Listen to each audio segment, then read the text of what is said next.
ಒಂದ್ ಕಡೆ ದೆಹಲಿಯಲ್ಲಿ ಪ್ರತಿಭಟನೆಯ ಕಿಚ್ಚು ಹೆಚ್ಚಾಗ್ತಾ ಇದ್ದಂತೆ ಕೇಂದ್ರ ಸಚಿವ ಧರ್ಮೇಂದ್ರ ಪ್ರಧಾನ್ ರಾಜೀನಾಮೆ.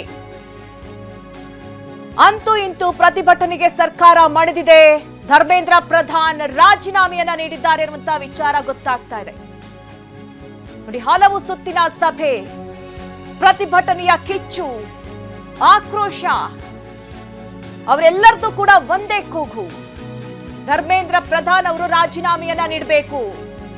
ಏನು ನೀಟ್ ಪರೀಕ್ಷೆಯಲ್ಲಿ ಅಕ್ರಮ ಆಯಿತು ಅದರ ಹೊಣೆಯನ್ನ ಹೊರಬೇಕು. ಆ ಹೊಣೆಯನ್ನ ಹೊತ್ತು ಅವರು ಅವರ ಸ್ಥಾನದಿಂದ ಕೆಳಗಿಳಿಬೇಕು.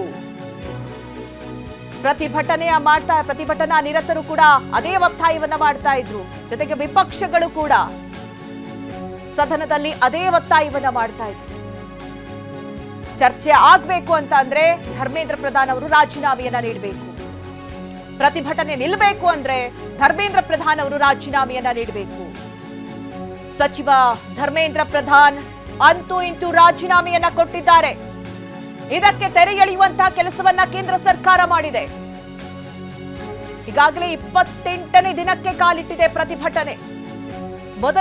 ಮೊದಲನೇ 21 ದಿನಗಳ ಕಾಲ ಶಾಂತಿಯುತವಾಗಿ ಪ್ರತಿಭಟನೆ ಮಾಡ್ತಾ ಇದ್ದಂತಹ ವಿದ್ಯಾರ್ಥಿಗಳು ಯಾವಾಗ ಕೇಂದ್ರ ಸರ್ಕಾರ ಈ ಬಗ್ಗೆ ಗಮನ ಹರಿಸಲಿಲ್ವೋ ದೊಡ್ಡ ಮಟ್ಟದ ಪ್ರತಿಭಟನೆಗಿಳಿದ್ರು. ಸಂಸತ್ ಮುತ್ತಿಗೆ ಪ್ರಯತ್ನಗಳನ್ನ ಮಾಡಿದ್ರು. ಆ ಸಂದರ್ಭದಲ್ಲಿ ಆದಂತಹ ಗಲಾಟೆ, ಲಾಠಿ ಚಾರ್ಜ್, ಪ್ರತಿಭಟನಾಕಾರರ ಆಕ್ರೋಶ. ಧರ್ಮೇಂದ್ರ ರಾಜೀನಾಮೆಗೆ ಸಿಜೆಪಿ ಪಟ್ಟು ಹಿಡಿದಿತ್ತು. ಕಾಂಗ್ರೆಸ್ ಸೇರಿ ವಿಪಕ್ಷಗಳು ಕೂಡ ರಾಜೀನಾಮೆಗೆ ಪಟ್ಟು ಹಿಡಿದಿದ್ರು. ಸಿಜೆಪಿ ಕಾಂಗ್ರೆಸ್ ಪಟ್ಟು ಬೆನ್ನಲ್ಲೇ ಧರ್ಮೇಂದ್ರ ಪ್ರಧಾನ್ ರಾಜೀನಾಮೆ. ಧರ್ಮೇಂದ್ರ ಪ್ರಧಾನ್ ಅವರು ರಾಜೀನಾಮೆಯನ್ನ ನೀಡಿದ್ದಾರೆ.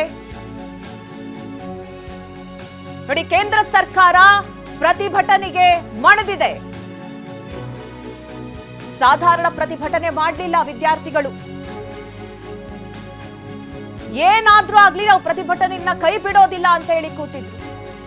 ಬರೀ ದೆಹಲಿಯಲ್ಲಿ ಮಾತ್ರವಲ್ಲ, ಇಡೀ ದೇಶದಲ್ಲೇ ಪ್ರತಿಭಟನೆಯ ಕಾವು ಹೆಚ್ಚಾಗಿತ್ತು. ನಾವು ಗಮನಿಸ್ತಲೇ ಇದ್ವಿ ಎಲ್ಲೆಲ್ಲಿ ಏನೇನಾಗ್ತಾ ಇತ್ತು, ಯಾವ ಮಟ್ಟಕ್ಕೆ, ಯಾವ ಹಂತಕ್ಕೆ ಹೋಗಿ ತಲುಪಿತ್ತು ಪ್ರತಿಭಟನೆ. ವಿದ್ಯಾರ್ಥಿಗಳ ಆಕ್ರೋಶ ಯಾವ ಮಟ್ಟಕ್ಕೆ ಹೆಚ್ಚಾಗಿತ್ತು. ಯಾಕೆ ಕೇಂದ್ರ ಸರ್ಕಾರ ಇದನ್ನ ಗಂಭೀರವಾಗಿ ಪರಿಗಣಿಸ್ತಾ ಇಲ್ಲ? ಏಕೆಂದ್ರೆ ಧರ್ಮೇಂದ್ರ ಪ್ರಧಾನ್ ಅವರು ಸಚಿವರಾಗಿದ್ದಂತಹ ಸಂದರ್ಭದಲ್ಲೇ ಹಲವು ಬಾರಿ ಅಕ್ರಮ ಆಗಿದೆ. ಪದೇ ಪದೇ ಇಂತಹ ಅಕ್ರಮ ನಡೀತಾ ಇದ್ರು ಕೂಡ ವಿದ್ಯಾರ್ಥಿಗಳಿಗೆ ನ್ಯಾಯ ಒದಗಿಸುವಂತಹ ಕೆಲಸ ಕೇಂದ್ರ ಸರ್ಕಾರದಿಂದ ಆಗ್ತಾ ಇಲ್ಲ. ಅವರು ರಾಜೀನಾಮೆಯನ್ನ ಕೊಡಬೇಕು. ಜೊತೆಗೆ ಒಂದಷ್ಟು ಬದಲಾವಣೆಗಳನ್ನ ತರಬೇಕು. ಈ ರೀತಿ ಅಕ್ರಮ ನಡೆಯದಂತ ನಿಟ್ಟಿನಲ್ಲಿ ಒಂದಷ್ಟು ಕಾನೂನನ್ನ ಗಟ್ಟಿಗೊಳಿಸಬೇಕು ಅನ್ನುವಂಥ ನಿಟ್ಟಿನಲ್ಲಿ ಹೋರಾಟಗಳು, ಬೇಡಿಕೆಗಳನ್ನ ಇಟ್ಟಿದ್ರು ಪ್ರತಿಭಟನಾಗಾರರು.